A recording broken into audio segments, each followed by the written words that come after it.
مثلاً یہ کہ ایک وطن پرست انسان ہے، وطنیت ایک نظریہ ہے سیاسی تمدنی، اس کا نتیجہ کیا نکلتا ہے کہ وطن کی محبت تمام محبتوں پر بالا ہے۔ قوم پرست انسان آپ کسے کہتے ہیں؟ کہ جس میں قوم کی محبت تمام محبتوں سے بالا کرتی ہے۔ یہی وہ چیز ہے جس کو کہ جیسا کہ میں نے عرض کیا کہ یہ جدید چونکہ تصورات تھے، یہ نیشنلزم تھا جو بھوت آج پوری دنیا کے سروں پر سوار ہے، ہمارے علماء اس سے واقف نہیں ہے بالعموم۔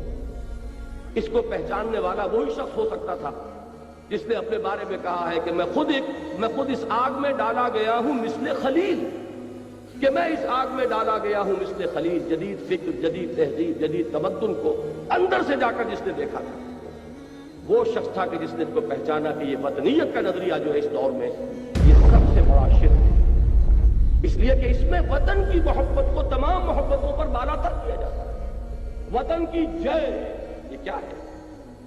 وطن کی عظمت کا ترانہ ہے جو اب آپ گاتے ہیں کھڑے ہو کر، یہ اس کی عبادت ہے جو آپ سر انجام دیتے ہیں۔ وطن کے جھنڈے کو سلامی جو دی جاتی ہے، حقیقت میں اس دور کے شرک کے سب سے بڑے مظاہر یہ ہیں۔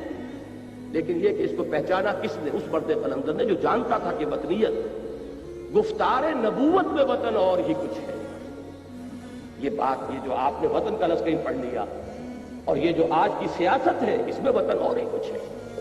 اس دور میں میں اور ہے، جام اور ہے، جم اور، ساقی نے بنا کی روش لطف و ستم اور، مسلم نے بھی تعمیر کیا اپنا حرم اور، تہذیب کے آذر نے ترشوائے صنم اور، ان تازہ خداؤں میں بڑا سب سے وطن ہے، جو پیرہن اس کا ہے وہ مذہب کا کفن ہے۔ نظارہ دیری نہ زمانے کو دکھا دے، ہے مصطفی خاک میں اسلام تیرا دیس ہے، تو مصطفی ہے۔